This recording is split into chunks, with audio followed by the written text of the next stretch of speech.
Assalamualaikum warahmatullahi wabarakatuh. Yang terhormat Ibu Kepala Sekolah SMK Telematika Indramayu dan Bapak Guru Bahasa Indonesia. Pertama-tama, mari kita panjatkan puji syukur atas kehadirat Allah Subhanahu wa Ta'ala yang telah memberikan nikmat dan imannya kepada kita semua. Salawat dan salam tidak lupa kami curahkan kepada Nabi besar kita Muhammad SAW.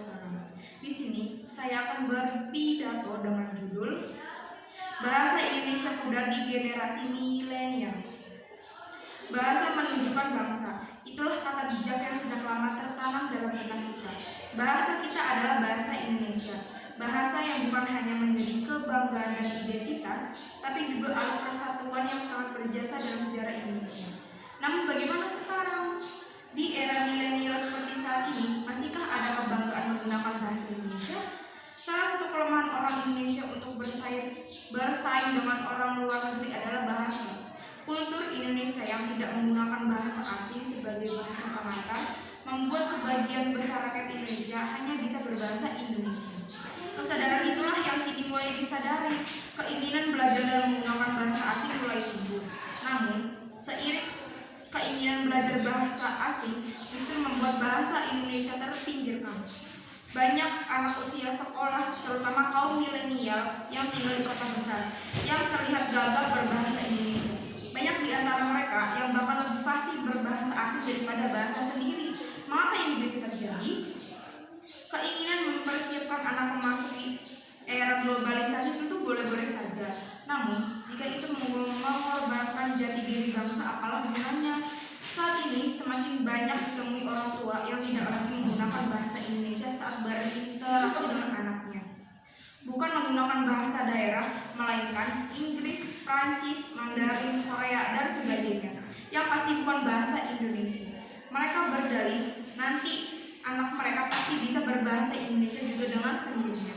Namun, yang terjadi tidak seperti yang diperkirakan. Anak-anak justru semakin asing dengan bahasa lokal.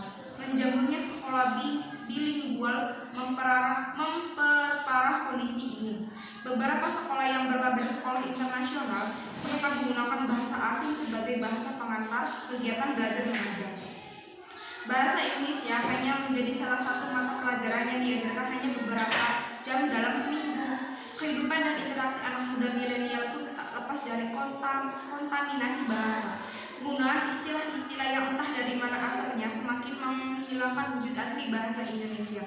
Bahasa gaul yang sudah dikenal sejak lama. Istilah bokap, nyokap untuk menggantikan bapak, ibu, bro, dan sis menggantikan kakak. Siaran televisi yang Jakarta sentris membuat banyak anak di luar Jakarta makin akrab dengan lo gue sebagai pengganti aku, kamu.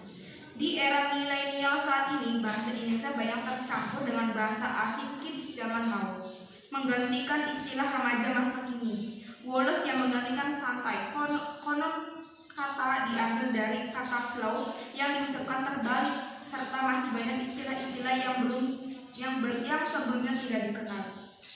Bahasa bukan hanya sekedar alat komunikasi, bahasa bukan sekedar tutur kata, bahasa turut mengembangkan budaya dan jati diri sebuah bangsa. Itulah mengapa di bahasa Indonesia terdapat perbedaan kala berbicara dengan teman sebaya, orang yang lebih tua, bahkan orang tua. Budaya Indonesia memang mengajarkan sopan santun, khususnya kepada orang tua. Panggilan romo, bopo, ayah, aji, ibu, biung, inang adalah wujud penghormatan kepada orang tua. Apa jadinya jika panggilan itu diganti dengan nyokap, bokap? Nilai-nilai kesopanan yang lebih terlihat pada bahasa daerah yang jumlahnya sangat banyak. Pada bahasa Jawa terdapat tingkat kromo tinggi, kromo madya, dan moko. Bahasa daerah lain pun lebih kurangnya sama. Ini bukti bahwa sopan santun dan tata krama adalah identitas bahasa Indonesia. Cukup sekian yang